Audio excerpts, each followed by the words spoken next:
مگر وہ ایک باہمت خاتون تھی جس نے اپنی بچی کے حقوق کے لیے ایک جنگ لڑی اور قانونی جنگ لڑی. تو کیا جو قانونی جنگ اس نے لڑی وہ رائے گاہ جائے گی؟ یہ بھی ایک سوال ہے.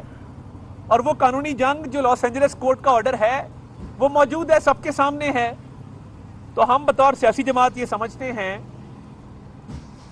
کہ یہ کوئی بھی پبلک آفس ہولڈر ہو، وہ کوئی بھی چیز چھپائے، وہ اثاثہ ہو، دولت ہو، گاڑی ہو، مال ہو یا اولاد ہو، اس کی سزا قانون میں ڈسکوالیفیکیشن کی صورت میں بالکل درج ہے، بالکل واضح ہے.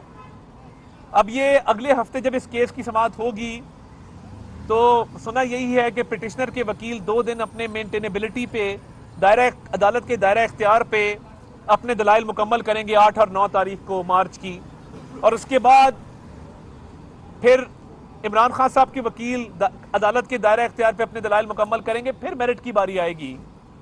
تو گزارش یہ ہے کہ اگر چھپانے کے لیے کچھ نہیں ہے تو پھر دائرہ اختیار کو چیلنج کیوں کیا جا رہا ہے؟ کیوں اس عدالت کو یہ کیس سننے سے روکنے کی آپ کی ایک کوشش ہے؟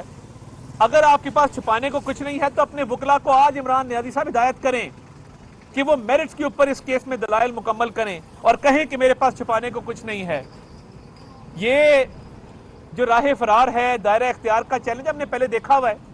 فورن فنڈنگ کے کیس کو 6 سال لگے مکمل ہوتے ہوئے اور آپ سٹے پہ سٹے لیے جا رہے تھے اور دائرہ اختیار کو چیلنج کر رہے تھے. کبھی الیکشن کمیشن اختیار کو چیلنج کیا، کبھی اسکروٹنی کمیٹی کے دائرہ اختیار کو چیلنج کیا اور 6 سال گزار دیا. آپ اس کام کے ماسٹر ہیں. اور یہ جو نئی روش ہے جس میں جتھے لے کے، مسلح جتھے لے کے عدالتوں میں داخل ہوا جاتا ہے، عدالتوں کے احاطے میں جلسے کیے جاتے ہیں، یہ روایت قابل مذمت ہے. ہم نے کبھی یہ کام نہیں کیا اور ہم سمجھتے ہیں کہ عدالتوں کا ایک احترام ہے، ایک تکریم ہے، عدالتوں میں پیش ہونے کا ایک طریقہ کار ہے.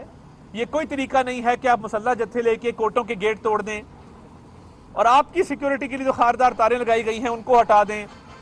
جو کل صحافیوں کے ساتھ ایک خوشگوار واقعہ پیش آیا، میں اس کی مذمت بھی کرتا ہوں اور وہ بالکل نہیں ہونا چاہیے تھا. افسران کو ریسٹرینٹ شو کرنی چاہیے تھی. وہ ایک افسوسناک واقعہ ہے. جو ذمہ داران ہیں ان کے خلاف کارروائی بھی کی جائے گی اور وفاقی حکومت یہ سمجھتی ہے کہ صحافیوں کے حقوق کا تحفظ ہمارے اولین فرائض میں شامل ہے. تو یہ عدالتوں کے اندر اس طرح دھونس دھاندلی تو نہیں چلے گی اور آپ اتنے لاڈلے نہیں ہیں کہ آپ کوئی چیز چھپائیں اور آپ کو نااہل نہ کیا جائے. میرٹس پہ آ کے آپ کو یہ کیس آرگیو کرنا ہوگا، دلائل دینے ہوں گے کہ آپ نے کنسیلمنٹ کی ہے اور کنسیلمنٹ کی سزا تاحیات نااہلی ہے. اب اس سے بچنے کے لیے آپ مختلف ہیلے بہانے تلاش کر رہے ہیں. تو یہ مناسب نہیں ہے. جو آپ بڑے بڑے دعوے کرتے ہیں تقریروں میں اور اپنے خطابات میں، تو وہ جھوٹ اور منافقت کا پلندہ ہیں. کیونکہ جب آپ عدالتوں میں آتے ہیں آپ کا رویہ بالکل اور ہوتا ہے. باہر بیٹھ کے بڑکے مارتے ہیں، عدالتوں میں آتے ہیں تو کہتے ہیں دائرہ اختیار آپ کا نہیں ہے، آپ اس کیس کو نہ سنیں. تو اس کیس کا ہم یہ مطالبہ رکھنا چاہتے ہیں کہ جس طرح میاں نواز شریف کا پاناما کیس روزانہ کی بنیادوں پہ سنا گیا تھا اور اس کی روزانہ سماعت ہوتی تھی، اسی طرح ٹیرین جیڈ وائٹ کیس کی روزانہ کی بنیادوں پہ سماعت کی جائے تاکہ یہ کیس کسی اور دودھ کا دودھ اور پانی کا پانی ہو. روزانہ کی سماعت کے علاوہ اور کوئی چارہ نہیں ہے. کیونکہ یہ جو دائرہ اختیار کو چیلنج کیا گیا، کل کو کوئی اور اپلیکیشن لے آئیں گے اور اس اپلیکیشن کے تحت وہ تاخیری حربے استعمال کریں گے کہ اس کیس کا فیصلہ نہ ہو اور یہ غیر معینہ مدت کے لیے التوا کا شکار ہو جائے. انصاف کا معیار، انصاف کی تکڑی برابر ہوگی. یہ نہیں ہوگا کہ باقی سیاسی پارٹیوں پہ اور قانون لاگو ہو اور آپ پہ اور قانون لاگو ہو. آپ کو جواب دینا ہوگا اور آپ کو آ کے میرٹ پہ یہ کیس آرگیو کرنا ہوگا. اس کے علاوہ آپ کے پاس کوئی اور چارہ نہیں ہے. دیکھیں بات سمپل ہے. ہمارے نزدیک وہ 4-3 اس لیے ہے کہ اگر آپ فٹ نوٹ پڑھیں، جسٹس منصور علی شاہ صاحب اور جسٹس جمال مندوخیل صاحب نے واضح طور پہ یہ بات کی کہ ہم ان آرڈرز کی اور اس موقف کی تائید کرتے ہیں جو جسٹس یحییٰ افریدی نے اور جسٹس اطہر من اللہ نے پاس کیا. اور یہ بات یاد رہے کہ جسٹس اطہر من اللہ اور جسٹس یحییٰ افریدی نے بینچ سے علیحدگی کا فیصلہ نہیں کیا، چیف جسٹس کی صوابدید پہ چھوڑا اور ایک آرڈر پاس کیا. اب وہ جو آرڈر پاس کیا ہے وہ بالکل کلیئر ہے, اور جسٹس منصور علی شاہ اور جمال بندوخیل صاحب نے یہ لکھا ہے کہ اس آرڈر کو ہم اس کیس میں ریکارڈ کا حصہ بناتے ہیں. یہ بڑی اہم بات ہے. اگر آپ اس فٹ نوٹ کو پڑھیں تو انہوں نے ان دو جج صاحبان کے آرڈر کو ریکارڈ کا حصہ بنایا ہے. تو دائرہ اختیار نہیں تھا, اور دائرہ اختیار نہ ہونے سے جورسڈکشن جو ہے وہ ہائی کورٹ کی بنتی ہے, لاہور ہائی کورٹ کی اور پشاور ہائی کورٹ کی. یہ معاملہ اس کے بعد سپریم کورٹ میں آئے. تو یہ جب 4 جج صاحبان اس معاملے پہ ایک آرڈر دے چکے ہیں, تو جو اٹارنی جنرل نے تشریح کی, جو وزیر قانون نے تشریح کی, وہ تشریح مقدم ہے کہ یہ 4-3 کا فیصلہ ہے, یہ 3-2 کا فیصلہ نہیں ہے. ورنہ جسٹس منصور علی شاہ صاحب کو اور جمال بندوخیل صاحب کو ضرورت نہیں تھی کہ وہ 2 جج صاحبان کے آرڈر کی تائید بھی کرتے اور یہ بھی لکھتے کہ ان 2 کے آرڈرز کو ہم یہاں ریکارڈ کا حصہ بنا رہے ہیں. اگر اتنا لکھ دیتے کہ ہم جسٹس اطہر من اللہ اور جسٹس یحییٰ افریدی کے آرڈرز کی تائید کرتے ہیں, یہاں تک جو چلے ٹھیک ہے آپ کی بات مان لیتے کہ یہ 3-2 ہے.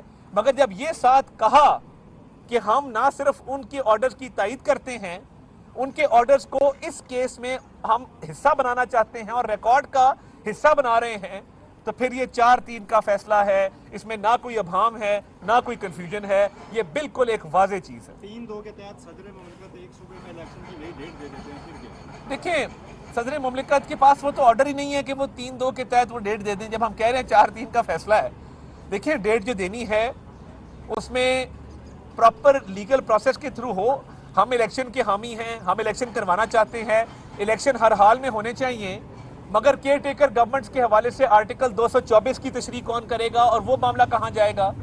سینسس کے حوالے سے جب 2 صوبوں کے اندر وسائل کی تقسیم کی باری آئے گی, حلقہ بندیوں کی باری آئے گی, تو وہ 2 صوبوں میں اور ہوں گی, باقی 2 صوبوں میں اور ہوں گی.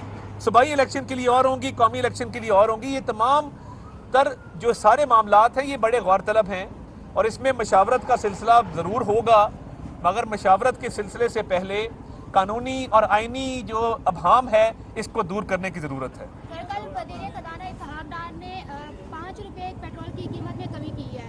کیا یہ جو کمی کی گئی ہے یہ عارضی طور پہ کی گئی ہے تاکہ یہ جو الیکشن کا پریشر ہے, مہنگائی کا پریشر ہے, اس کو کم کیا جائے؟ کیونکہ انہوں نے 15 منٹ بعد ایک بیان دیا, اس میں انہوں نے یہ کہا ہے کہ مہنگائی جو ہے وہ مزید بڑھ بھی سکتی ہے. تو اس پر کیا؟ دیکھیں, بات یہ ہے, ہم 2018 میں ہنستا بستا خوشحال پاکستان چھوڑ کے گئے تھے. نہ مہنگائی تھی, نہ بے روزگاری تھی, نہ یہ مسائل تھے. آئی ایم ایف کے پاس وہ شخص گیا جس نے کہا تھا کہ میں نہیں جاؤں گا, خودکشی کر لوں گا.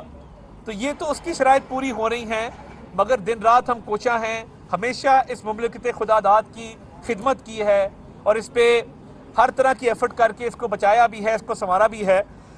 تو میرا خیال ہے کہ آنے والے دنوں میں حالات بہتر ہوں گے, اور اس قیمت کی کمی کا الیکشن سے کوئی تعلق نہیں. بہت شکریہ. Thank you.